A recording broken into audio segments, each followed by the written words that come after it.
Welcome back, everybody, to another episode of Puppet Masters and Castle Freaks, the internet's leading, but maybe also only, all things Charles Band-related podcast. I am one of your hosts, Jared Hornbeck, coming to you from a singular abandoned set in Brooklyn, New York. But I'm not alone. I'm looking out my window, and who's manning that ice cream truck over there? Oh, well, it is I, Steve Baby Boy Guntley, coming from Austin, Texas. This is the podcast that's all about bullet-spitting, interdimensional ice cream trucks, and zombie gangsters, of course. That's because this is a podcast about Killjoy, the killer clown movie that spawned a latter-day full moon franchise. I'm excited to get into this movie, especially because we have a very cool guest joining us here to talk about this killer clown and all of his various follies. Who's joining us today, Jared? We sure do have a cool guest today, Steve. If you're a fan of horror, this is probably someone who you've heard podcasting before and talking about amazing, as he likes to call them, trashterpieces from the 1980s and 90s. He is an actor, content creator, amazing host of the Brain Rot podcast, one of my absolute favorite horror-related podcasts. I'm talking, of course, about Stevie Webb. Stevie, how are you today, man? Hey, what an introduction! Thank you very much. That was wonderful because it was live. You know, you didn't record it before, so I just had to sit here getting sort of charmed. I'm really well, though. I'm very well, thank you. I'm in my element because you're my people. Hey, well, we're so excited to have you on, and I'm really curious. I mean, you're somebody with a pretty extensive font of horror movie knowledge, and you have pretty great taste in these trashterpieces, as you call them. Why did you want to talk specifically about Killjoy?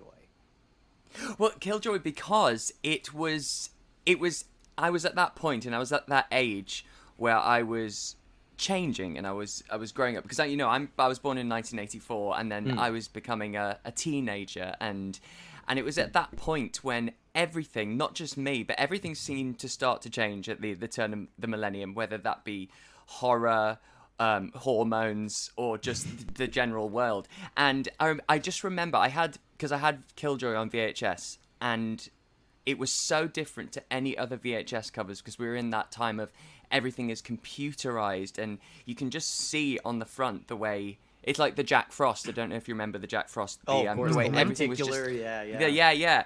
And everything was done with the Jack Frost, the VHS cover, and William Lustig's Uncle Sam. Yeah, yes, exactly. Yeah, they had that lenticular. Yeah, and everything was sort of changing. And I remember this being a turning point for me with Full Moon, I think. And I think this was the jumping off point for when they kind of started, because I'm not the biggest fan of their stuff post 2000, I would say, but all of the earlier stuff, and I think this I remember this being the last of its sort of kind, because it still has that Charles Band it still has a lot of that Charles Band footprint on it, but it also, you can see it's trying to change it up a bit, and I think it's just on the cusp.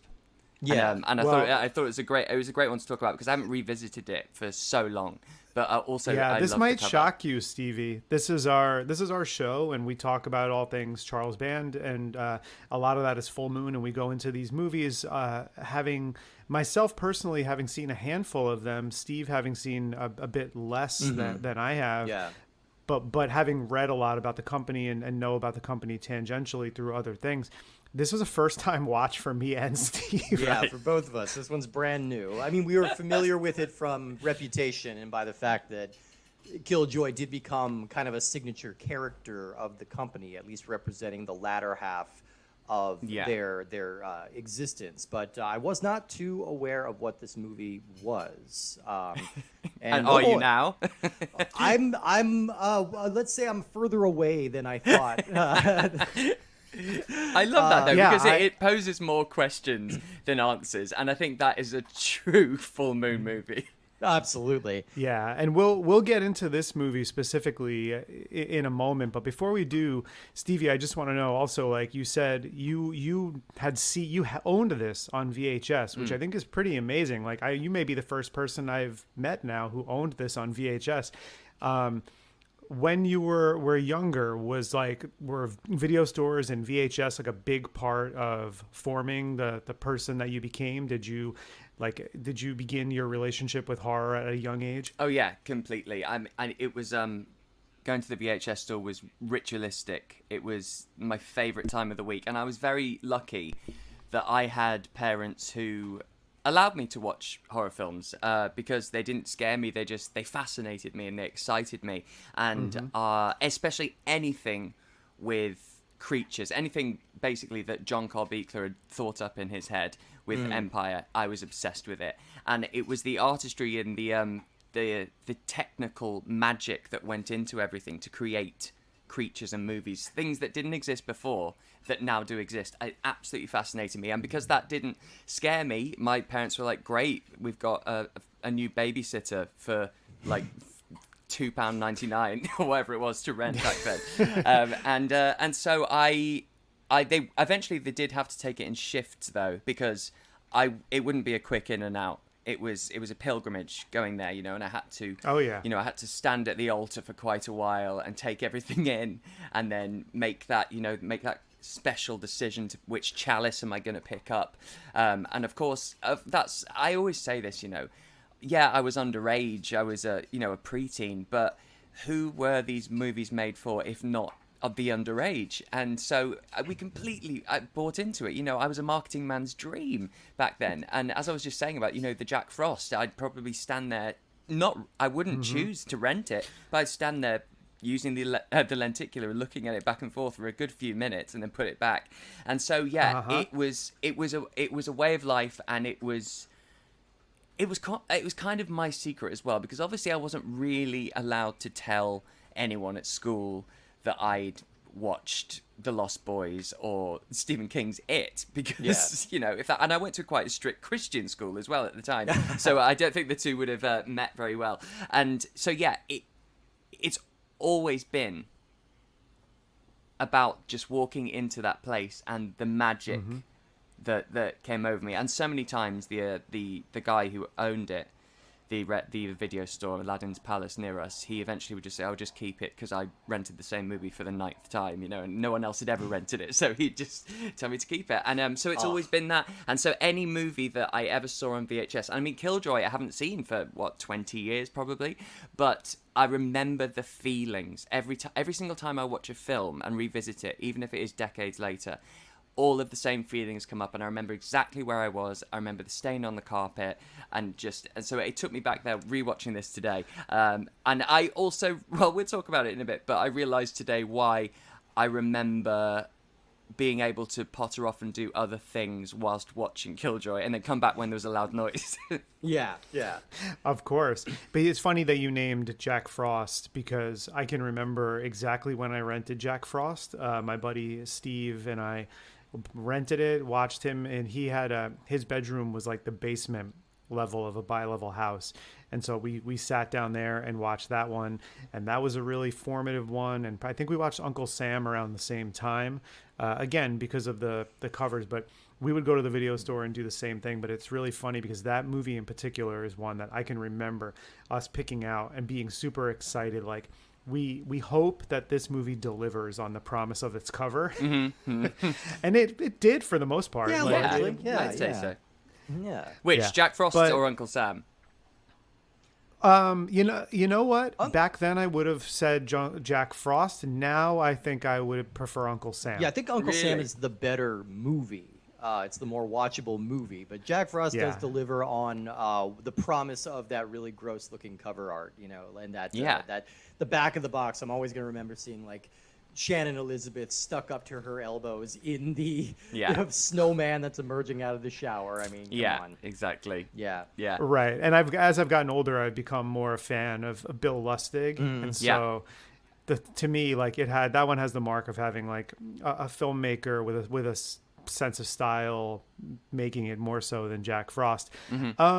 Now, talking about things that maybe do or don't have a sense of style, Steve, can you fire off some stats about Killjoy for us? Absolutely. Let's learn about this little clown that nobody liked called Killjoy. The Killjoy was released October 24th, 2000. It's directed by Craig Ross. It's written by Carl Washington and it stars Angel Vargas, Vera Yell, Lee Marks, Dee Austin, Jamal Grimes, Carl Washington, and William L.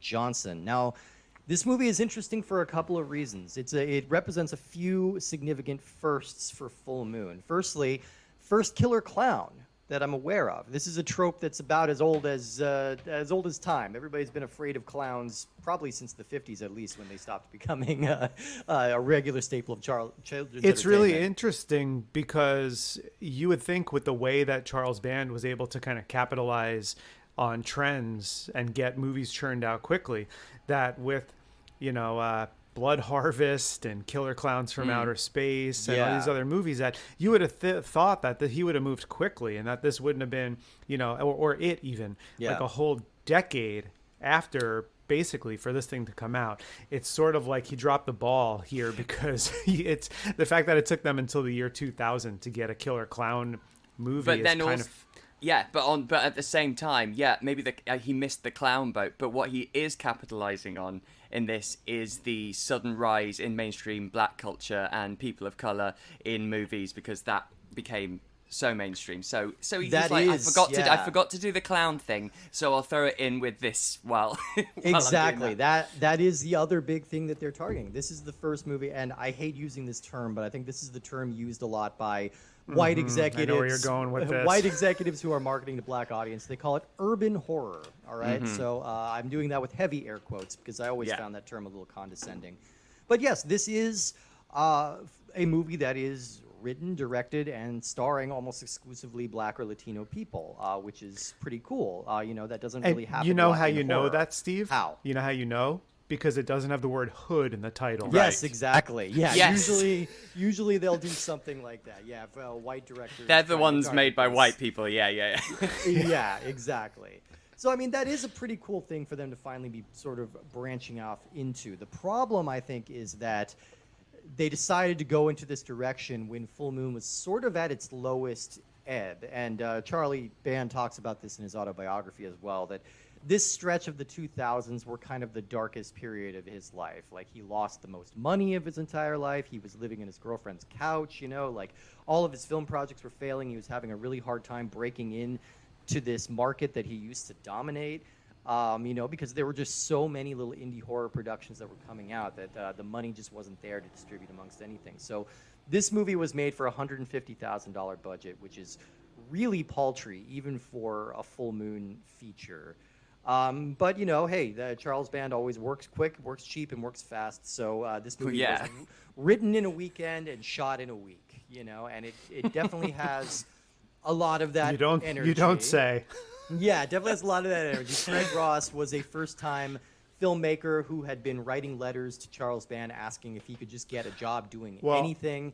And this was the anything that he got. He looks back on it now. He's now a fairly successful TV director. He works a lot on CBS procedural shows like your NCIS and things like that. But yeah, I think it's important to point out about Craig Ross is that I believe, unless I'm confusing him with the writer, I don't think this was his directorial debut. I think he'd had one or two indies. He made a film, an indie before this called Cappuccino. Yes, that's right. Which, to my knowledge, was really well received. Like, it had a lot of indie hype, which is kind of surprising because I was watching this and I was like, all right, we've got a young director, we've got a first-time screenwriter, we've got an unseasoned DP. Yeah. And I think all those things are pretty apparent. So then I was reading about Craig Ross and I was reading reviews of Cappuccino, and when that came out, which I think was 98, so about maybe a year and a half to 2 years before this movie, people were lauding it and being like, this is an amazing indie debut, blah, blah, blah. And I'm like, wow, sophomore slump? Maybe for this guy. I feel like the speed with which this movie was made was not working in anybody's favor. Because this is a movie where you can look at it and say, you know what? Even just maybe another week of editing time. This is a smart filmmaker. I think he could have done something a little bit more dynamic with this. There are a lot of moments I was watching just from a filmmaking perspective where you could have built suspense a little bit better. There's this whole thing where they're withholding showing Killjoy's face for probably roughly half of the movie. And so usually when that happens, if you're withholding seeing something, it's the Jaws effect, right? It's because you want to have a big reveal moment. But we don't get that big reveal moment. We just kind of cut to him. We see Killjoy's face, and she's like, "Oh, okay, I guess Killjoy's here." Did I miss when they showed him earlier? I'm so glad you picked up on that, because I literally pointed that out in my notes, because it genuinely chilled me when they withheld him at first. When he's in that truck and all you can see is the bottom of his mouth, it's the stuff of nightmares. It's actually pretty genuinely good. scary. That's so the uncomfortable. stuff they do the best. There's bits and pieces where they're trying these creative ways to do something. Like, you could tell this was made by people who had an idea of how to make this more artistic, like things like that, how they withhold Killjoy's face, the framing of those things, I think is really effective. And to me, like, I'll come right out of the gate and say it, I think when you put this film on, the first thing I did was laugh, because this thing is so rooted in the year 2000 that when this thing opens up and the first credits come on, it's got that industrial. You wouldn't steal a car font. It does. Yeah, yes, right. that's It exactly has. what Yes, is. it has. That's exactly Yeah, what it it's is. sort of the I was cracked like- sort of rock, and then this industrial music, and sort of you can see things churning. Yeah, Yeah, It's very and I was like, David Fincher aping. Yeah. sure. right, but then it was like it moved on, and I think if you watched maybe only the first minute of this, you might say, I wouldn't put it past somebody to be like, this is the most singularly most inept thing I've ever seen. I mean, Like, the thing it is, starts it's like that. You know, it's handheld, but without stabilization. So I think that's the worst thing about it.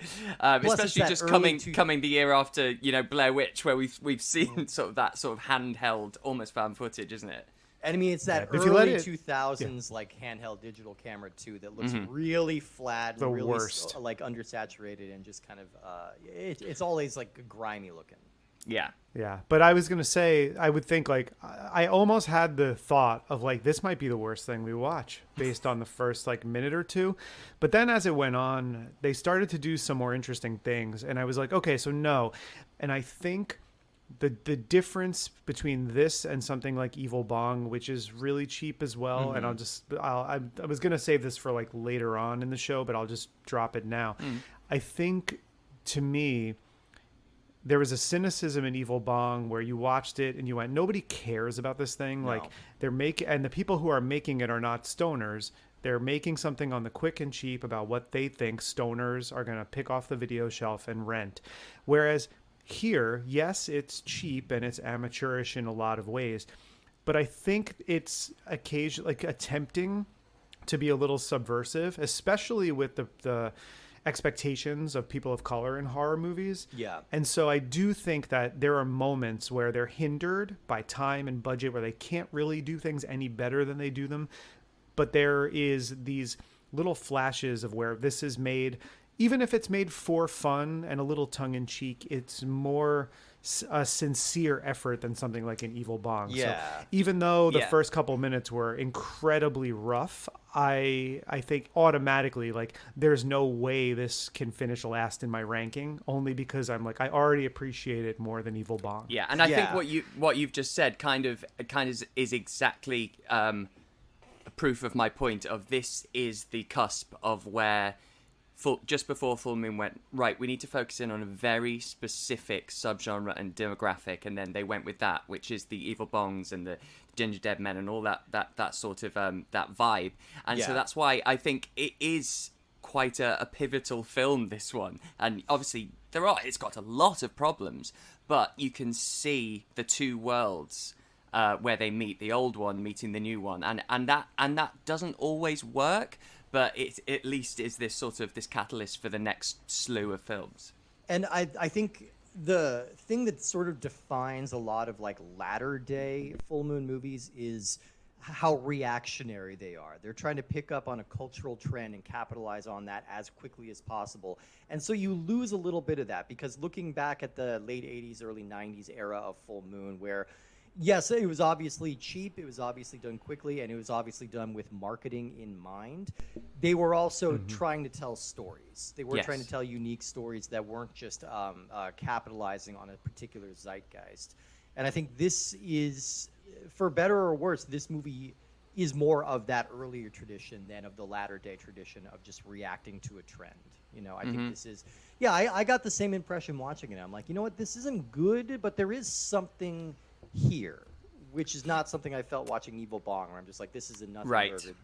There is something here, and maybe just like a little bit more time in the oven, maybe having somebody write this over 2 weekends, maybe. Right. I was gonna say, you mean more than one weekend? Yeah, Yeah. more than one. Carl Washington was 21 years old when he wrote this. He was a college student at the time, and he just kind of like, he got a commission, and he's just like, oh, okay, yeah, I'll knock this out real quick, and he did. And there are moments, I think, that are pretty effective in this. You mentioned like seeing Killjoy's mouth in the ice cream truck.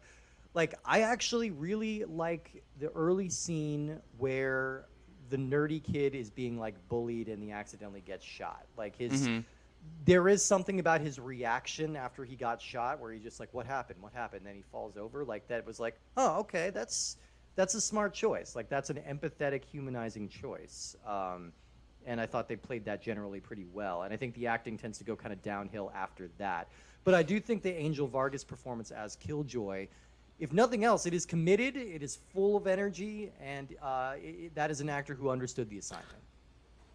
Well, and Steve, you know what else puts this a cut above Evil Bong too? What's that? This is the voice of a person of color coming from the mouth of a person of color, Right. Yes. as opposed to EB, who was very problematic in a lot of ways. In a lot of ways, yeah. I also think when you're antagonist, if you're going to have a wisecracking antagonist post Scream, post being mocked, post all of the meta subversion, then it's a difficult place to tread it. And that's why when Killjoy has his one-liners, they do jar with me a little bit, because they're not far enough into the new full moon to make a joke about it. It's not being self-referential. It feels like they are trying to land as jokes, and that I think that's just where it misses slightly. And that's where I always kind of run into problems with killer clown movies. Like even the very highly polished like It feature film version.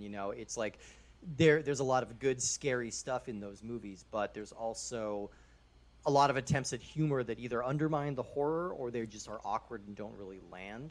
Yeah, so agreed. you have that weird awkward blend, and I think Killjoy is a victim of that as well. The how only do we one feel that about I think Killjoy? fully work. Oh, I was just say the only one I think fully works is the clown dream sequence from Pee-wee's Big Adventure. Yes, yeah. I've still not 100%. seen this. Every time I'm on with Americans or Canadians or anyone from that side of the Atlantic, they always talk about this film, and they're like, "You've got to watch it." It's fundamental, man. You'll love it. Yeah, it's a really bizarre little masterpiece of a movie. I've been meaning to rewatch that since Paul Rubens died, but yeah, I need to really check it incredible out. stuff. But yeah, very terrifying clowns in that movie. Yeah, I mean, as kind of a loose breakdown of the plot, we open with kind of this nerdy guy named Michael who is trying to get with this girl, but she is involved with a gangster named Lorenzo.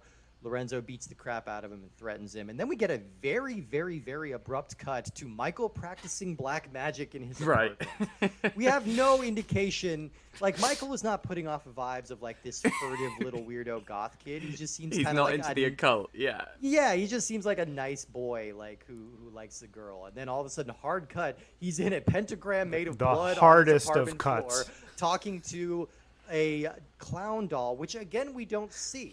Like, we don't see what this clown doll looks like. I legitimately rewound it because I went, did I look away from the screen? Did I leave the room for a second? Did I miss them set something up of him doing this? And then again, just smash cut to candles and a knife on the floor Right. and this little Killjoy doll. And I was like, oh man, that is a clunky way to introduce something that's pretty important. Right, and to it's not this like movie. they needed to cut the movie down. The whole bloody thing is only 17 minutes, so it's not like Yes. they were like, oh, we need to cut some of this, cut the time, No, get it if under anything, 90. pad it. Yeah. Add 5 I mean, more that minutes. happened to we me. can handle 5 more minutes. It happened to me. I had to rewind when is it Jada, when later on in the future, when Jada goes around to see Monique, and they're all stood there with the homeless guy, and they're doing like all holding hands, and I'm like, wait, when did this situation happen? And I had to check that I hadn't missed an Oh, you entire don't remember chunk. how they found that homeless guy? They walked down like a couple steps behind the Winkies, Right. and they saw like there was something about a dream and a guy standing by a cash register. There, that was a really integral scene to the movie. and you missed it. That's a hallmark of a good bad movie, right there is, I think, when you stop the movie in the middle of the film to recap the stuff that you've seen already. So, like, he's telling the story to the girls. Like, some of these scenes she was involved with. Like, Yes, some of the right. scenes She was like, present. It's like, once there was a girl who liked a boy. She's like, yes, that was me. I was the He girl. even says her name was Jada or something. It's like, Yeah. me. Yeah. Yeah, literally me? Is that who you're talking about? Yeah. It's like, did you not think that we would have the attention span to remember what happened in the previous 25 minutes? Right. Was he there? Because otherwise, we're flashing back to We do see him there. someone's We do see point him of okay. watching. Because I was going to say otherwise it would be someone's point of view of whom was not there for the events. But which no, is but, also I a mean, fun it's- mistake that bad movies Yeah, make of a lot course, of the but time. it's still questionable because he didn't follow Michael to watch him do this ritual with Killjoy. I don't know how he knows about that, and I also don't know how he disappears at the end. So he's magical as well, but another thing we don't question. I mean, Michael is lured out of his black magic ritual by a guy literally just saying, come down here, I won't hurt you. Yes. And then surprisingly, he gets hurt. And that's the mentality of Trump voters right there. It's like, come on down, I won't eat your face. Burn. And then boom, I'm going to eat your face. Yeah, what did he expect to happen? But they take him out, they rough him up, they try to scare him a little bit, but he does accidentally get shot and killed. And then we get a hard cut to 1 year later where Jada is not so much mourning Michael's death. She seems to be more mourning the fact that she and Lorenzo broke up. Right. Right? That seems to be more her energy. Like, you would think she mentions, like, oh, I liked this boy, and then he got killed by my boyfriend or something like that. She's like, no, oh, I broke up with Lorenzo. He took my virginity. I remember him so kindly. But she's got a foxy new boyfriend that she's interested in, and they have a little study session and everything like that. So he's a very, very bland hero to be dropping into this movie, I have to say. Like, he doesn't bring a whole lot of energy to this movie. No, and again, when he was introduced, I was like, "Wait, have we met him?" Right. I was like, "I don't know, I don't know who this guy is." Like, there's no, and it's a whole year later, but there's no there's no exposition for the audience to know that What have they been doing Jada for a year? has been hanging out with this person. It is very odd, and I have to say, I do. You mentioned Lorenzo. Lorenzo is the same actor who is in another Full Moon movie that we'll get to in the reasonably near future called Ragdoll, which is a crazy one. Oh, I don't know that one. Nicolau, right? Yeah. Yeah, and that's another for lack of a better phrase to use on the fly, urban horror movie about tiny terrors, and so Okay, and I so I that kind of one- like that. That one did. Oh, sorry, go ahead, Steve. That one did precede Killjoy. Then, okay, I was wrong about that. I thought Killjoy would have been the first that was kind of like marketed towards the African American community, but it looks like Ragdoll did precede that. Ah. Yeah.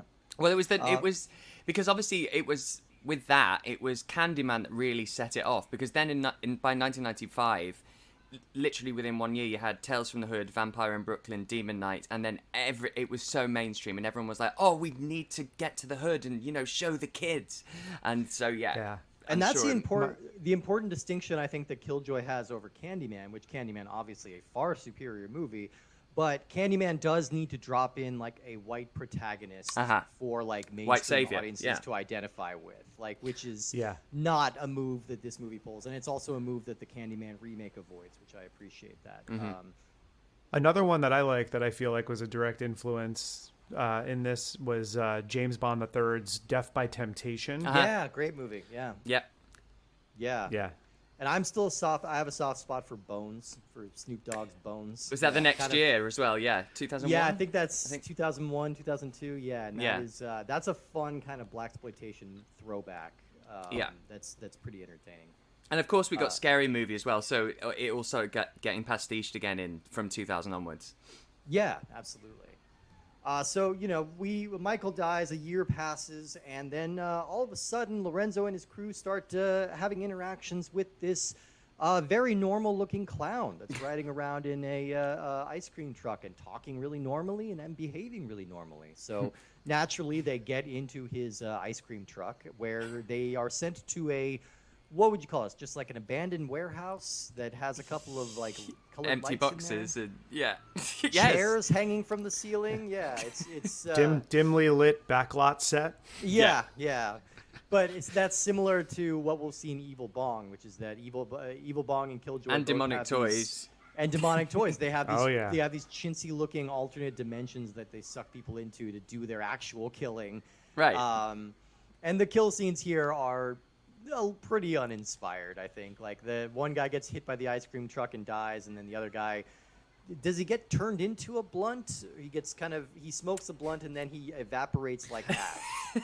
Well, yeah, the ash made me laugh. One of Yeah. the things about this movie, I feel like this is a narrative device that these movies use a lot, which is the person who is killing you or going to kill you is going to tempt you with what you want. Mm-hmm. It's like a Willy Wonka effect a lot of the time.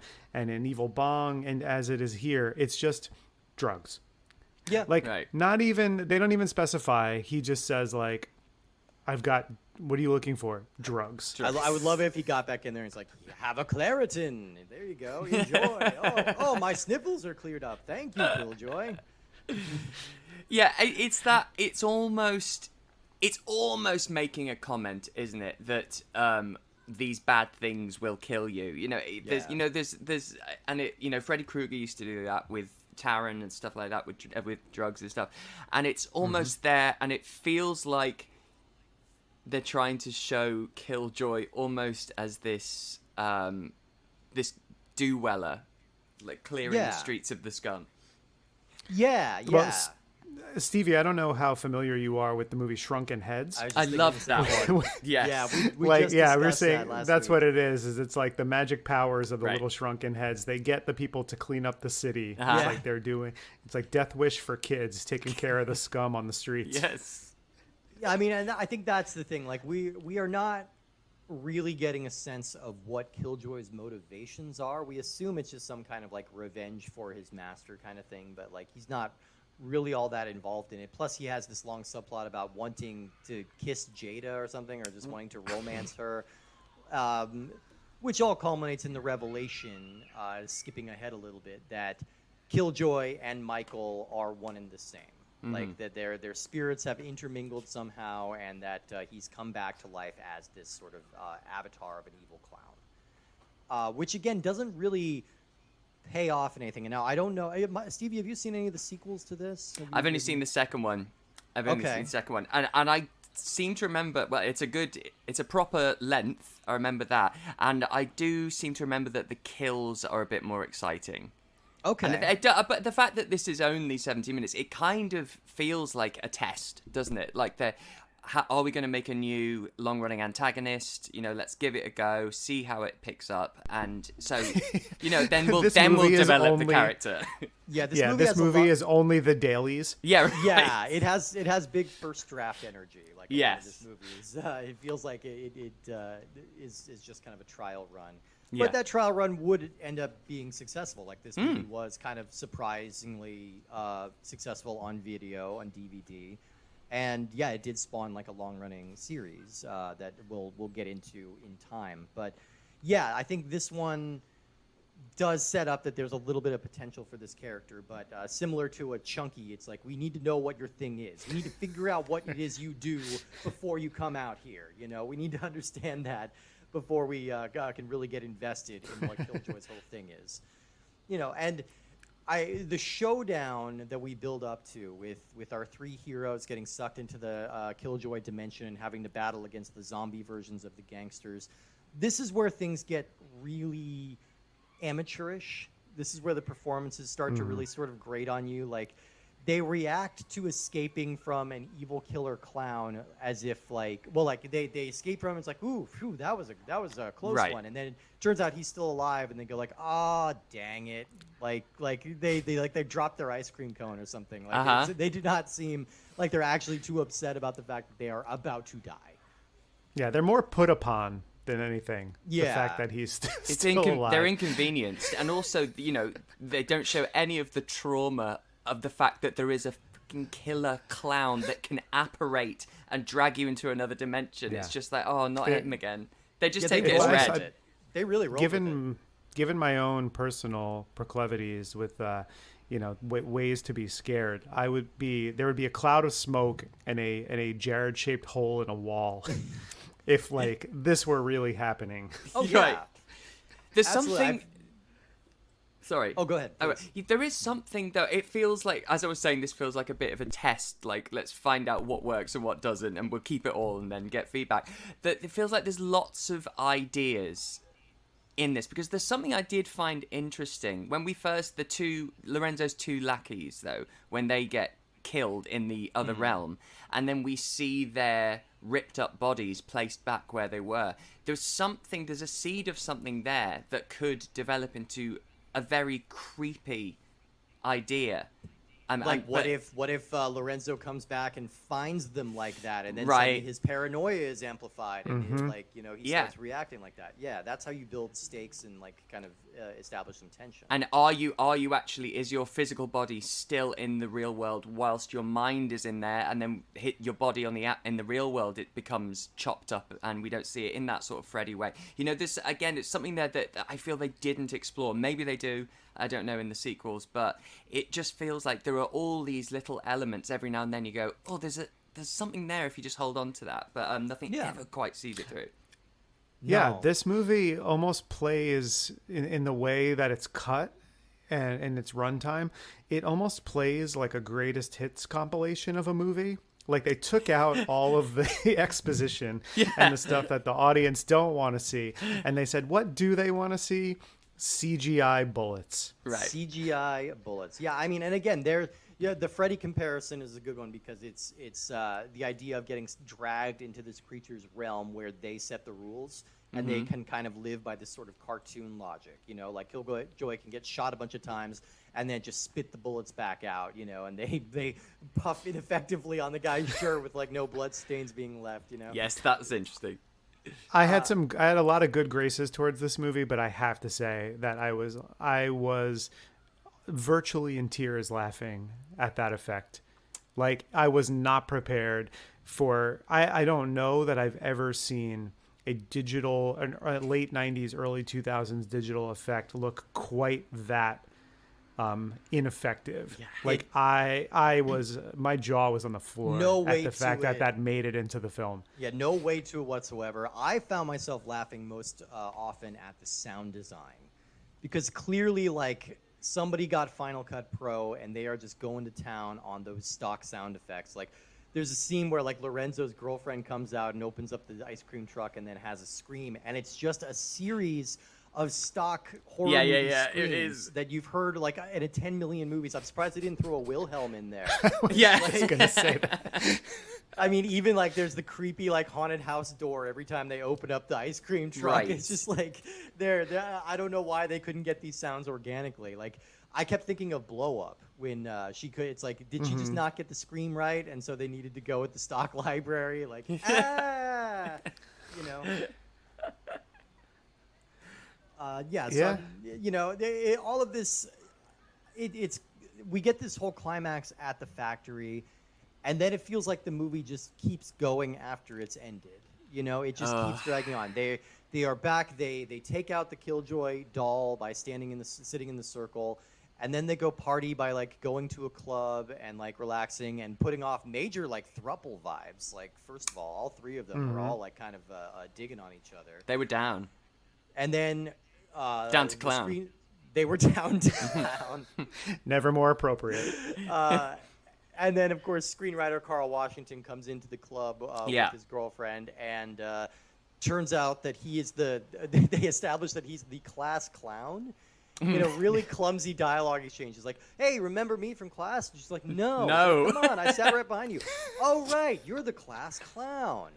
Like, I would remember who the class clown is. Like, unless there's a Right. bunch Not of only competing does class she clowns. remember what he looks like or his name, but she remembers his standing within the rankings of classmates. Yes. Yeah. Yeah, and then he just sort of unceremoniously turns into Killjoy, and that's a dream. And then we get another sequence where she wakes up and another character unceremoniously turns into Killjoy, giving us one of the cringiest closing lines since I thought Christmas only came once a year.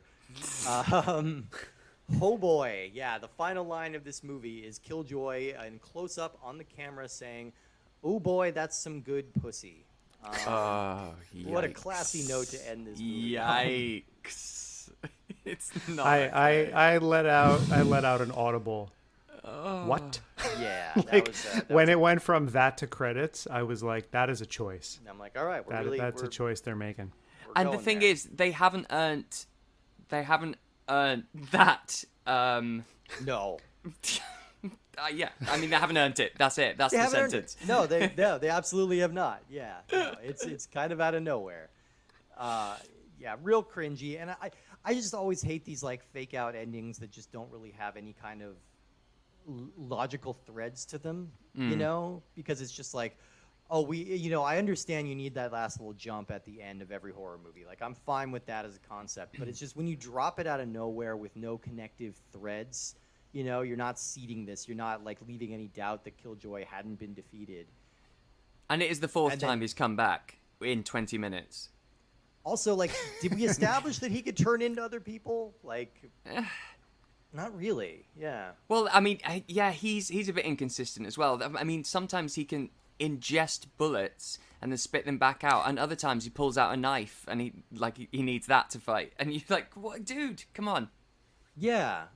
You know, like, yeah, like, no, go ahead. Oh, I was just gonna say, pick a weapon. Yeah, like be you know, it's like people associate Jason with a machete or Michael Myers with a big butcher knife and Freddy with his claws and Leatherface, etc. It's like, well, what is Killjoy's modus operandi? Well, we don't really know. Sometimes he spits bullets, sometimes he brandishes a knife.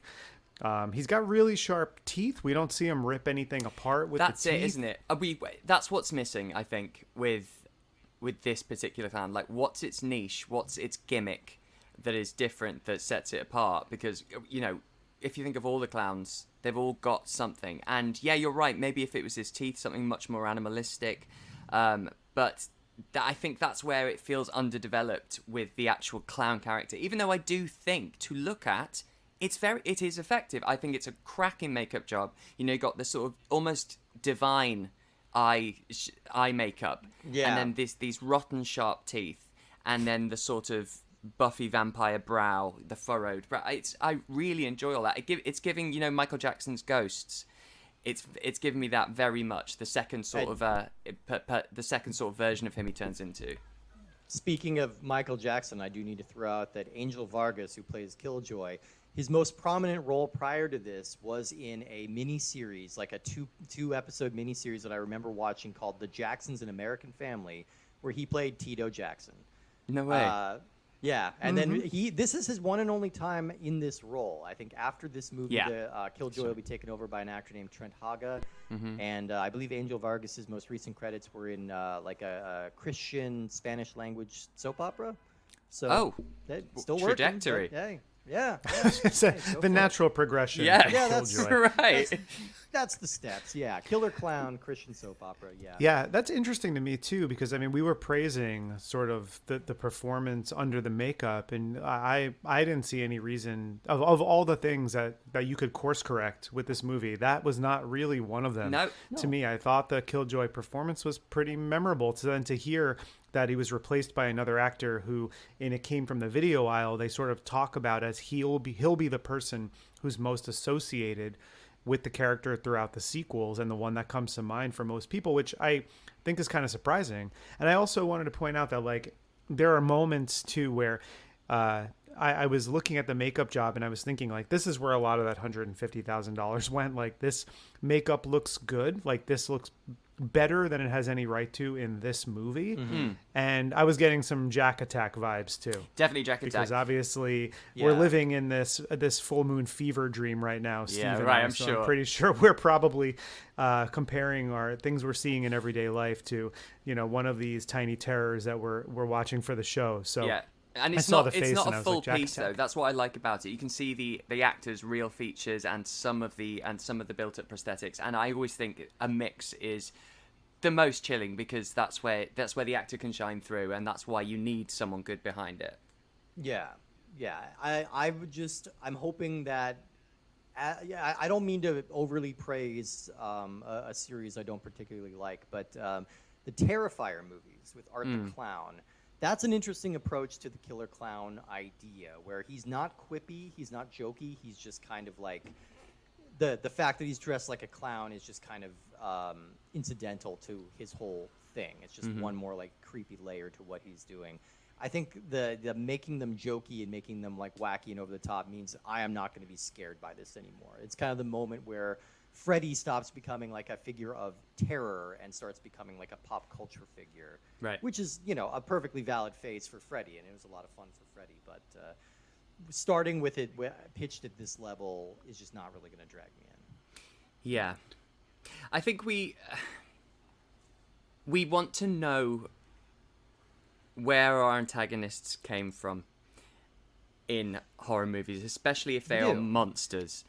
And I think it is we literally find out nothing, absolutely zero in this original film, zero about Killjoy. And he's just summoned. I mean, as you said earlier, Michael doesn't seem like the guy who's into black magic, but he already knows about this Killjoy. Where did the doll come from? And it plants all these things that maybe we can expand on. But I think in an original movie, you have to give us, where is he being sent back to when he dies? Where is his creation? Is it a genie situation, or is it wait hell? a minute, Stevie, you weren't forced to read the novel Killjoy in school? Excuse me? You don't remember this? You don't remember this original property? Good. Yeah, I believe it was a Somerset Maugham. Yeah. Yeah, it was this and Lord of the Flies with the set text, I think. No, you're absolutely right, though. You're creating this character, and one thing myself personally, and you guys can speak to this too, when it comes to horror antagonists, I do feel like you have to give some kind of establishing exposition. I tend to think it's better when it's left a little ambiguous.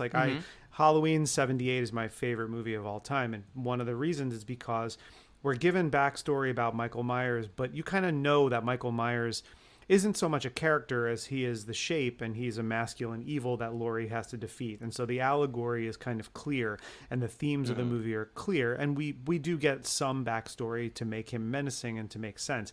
Once you start to get into all of that, it's the rune of Thorn and all of this stuff, that we don't need or want any of that. Sorry, anyone who's a fan of Halloween's 4 through 6, but you can just put them in your pocket and take them home with you. I'm a big fan of 4. Hey. And it's the whole Thorn thing in 4 is very, very subtle. It is. But and you can Danielle, get something Danielle kinda Harris is good. You can get something kind of like the Texas Chainsaw Massacre series, which I think threads that needle a little better, where Leatherface, you know enough about him to feel some sympathy for him without ever losing sight that he is a monster and he is a threat and he is dangerous. But I think each one in the Texas Chainsaw series develops him a little bit and kind of makes you feel pity for this, who is basically like a large child, large abused child. But with both of those examples, all we need to know is he's from an inbred family, and he's got some issues, and Michael is a human being who killed his sister, and that's all you need to know. And so and as you say, you don't need all of the other exposition, but we need at least that. Whereas with the Killjoy, I'm gonna do you one better, and I'm gonna say Michael Myers is a human being who killed his sister, correct, and then stalked Laurie, a random person. Motivation, Right. we don't know. Yeah, a random person, not Right. not sister. Yeah. Yes. Purist. Just to be clear. You're a purist. And am. I'm not saying with any of this that I want a Killjoy exposition dump or I don't need a rich full lore about this. You don't want you Killjoy know? Begins. I don't. I don't want Killjoy babies. I don't need all of that. I just want to have a little bit more reason to care about this character. Maybe even just one more scene of like Michael saying, "Oh, I'm sick of getting bullied. I'm going to look into ways to defend myself." Yeah, sure. Like something like that, or I don't know, just a little bit more to grasp onto, so that it's not just kind of a series of things happening. Yeah, or Wow, the just way you the just doll said was that, passed Steve. down to him or something. I don't know. Yeah, the way Steve just said Right. that. That's what this movie is. There's some interesting ideas that don't quite get explored, and it's really nice to have the experiences of people of color told by people of color for an audience of color. But this movie really is a series of things happening. Yeah, Yeah. it is.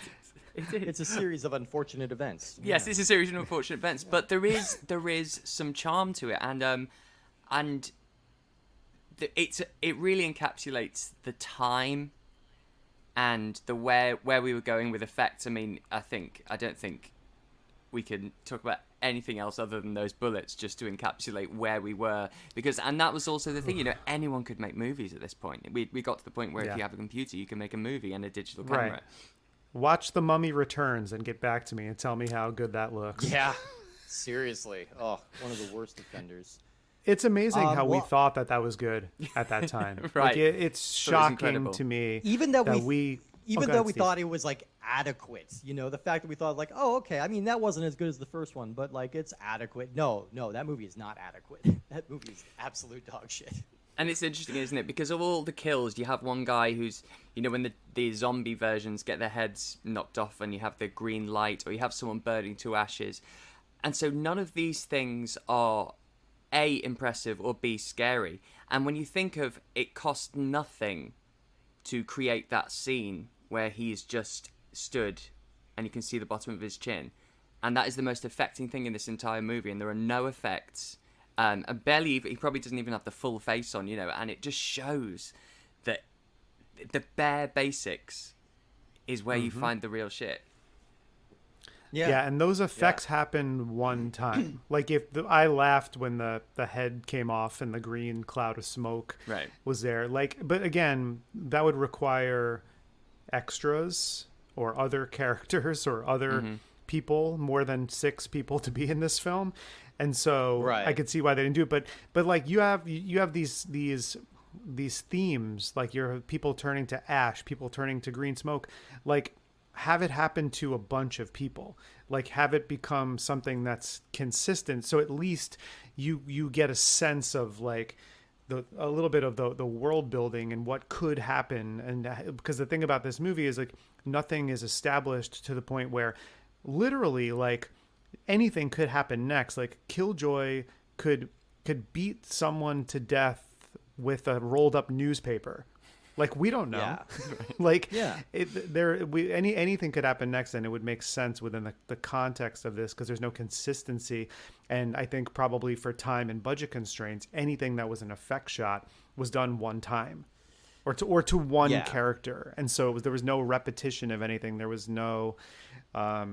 There was nothing set in stone to be like, okay, so this is Killjoy's method. It's like, no, it's like everything seemed very random, and one thing happened to one person, something happened to someone else, and it's like, okay, like, well, let's see that a little bit more. But again, we're talking about a shoestring budget with a bunch of unseasoned, green people making this film, and so obviously those were things that were hindrances to this production.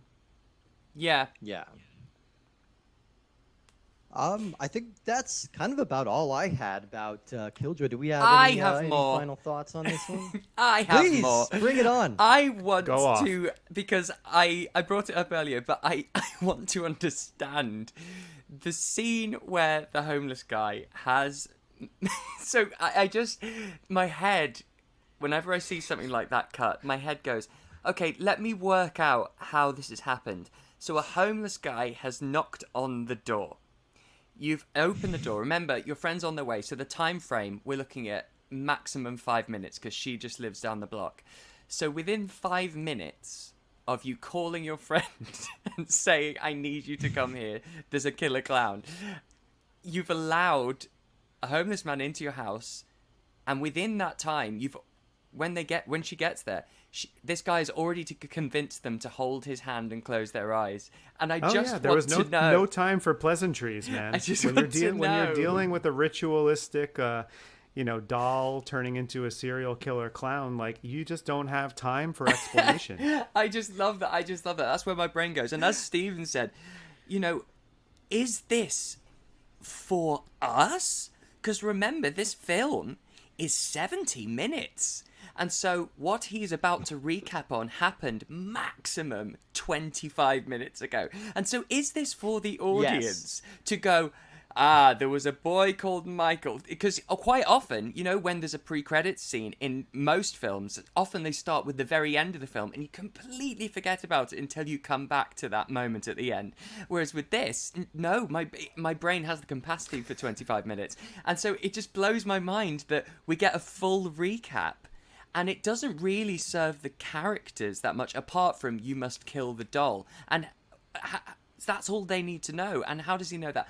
It's stuff like that that makes me beam from ear to ear, because I want to know the conversation. Do you know what we need? We need this kind of scene. And people okayed it. Yeah, Stevie, all I have to say is a wizard did it. Sure. Well, he was a wizard because he can also evaporate, this homeless guy. So why is he homeless, is all I'm saying. If you can teleport... I want to... It's that raises further questions. Like, I want to know, couldn't he... like, who is this guy? What is his connection to it? Like, we mentioned that he is the one who introduced Michael to this black magic ritual, but, like... Right. Dude, who are you? Like, why did you think this is a good idea? Like, what's your responsibility in this? Don't just, like, piece out of the movie. Yeah, so what, he knows who Killjoy is. Has it ever gone well?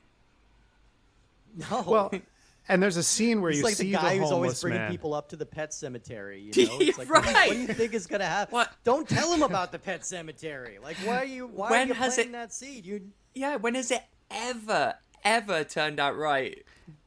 And it's kind of hilarious, too, that there's a scene of the homeless man early on where he's like a spectator and he's watching off to the side and he's laying on the street. And it's like, dude, you're a mystical being. Why are you laying on the street covered in filth? For fun? Like, Well, maybe that's his thing. That's his ruse. That's how he disguises himself, to see people who maybe need the dark arts to help them. And so he sees Michael's plight as the outsider and thinks, I know what will help him.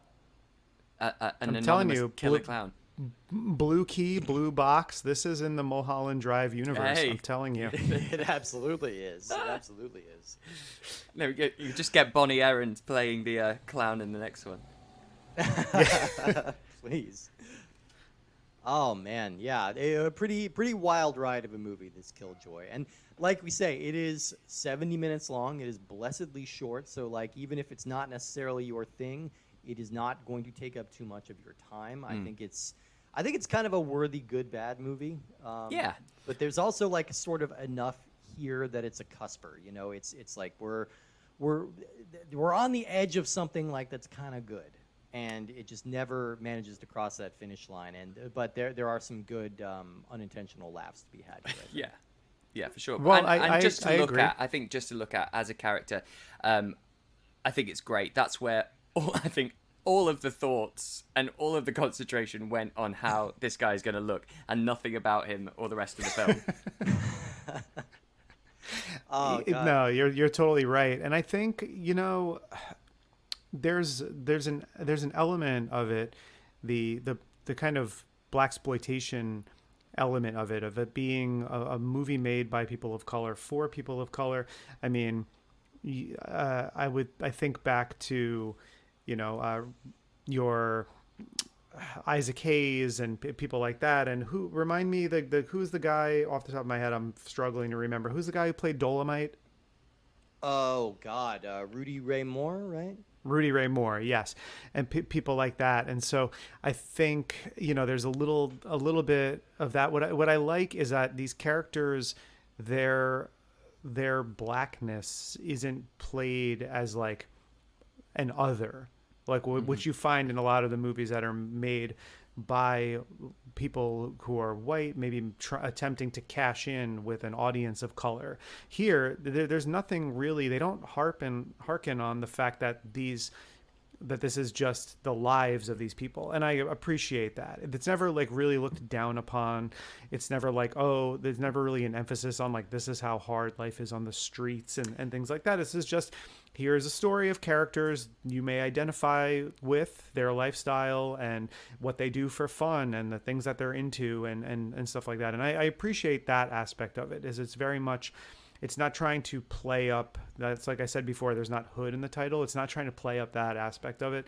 So I think that it has that going for it. And like Steve mentioned before about like a good, bad movie, I think there's seeds of really some interesting ideas here that they didn't really have a chance to explore, and that the people who were crafting it and behind the cameras were, not particularly practiced, and so it comes off pretty amateurish. And I think the jarring nature of a lot of the cuts and some of the dialogue and stuff, they do make this a fun, like I think you can sit down and watch this with a couple beers or some other substances if you prefer, and have a real time with friends. I think it has that quality too, but it's not just like unsalvageable trash. I do understand what they were going for. They weren't entirely successful in a lot of ways, but it's interesting at least. And Steve and I had a really brief conversation off mic because we try not to say too much to each other before we record. But we both kind of just agreed like this isn't particularly good, but I kind of appreciate some aspects of it. So I definitely would take this over Evil Bong any day. Yeah, I think there's something that feels more essential about this, regardless of its quality.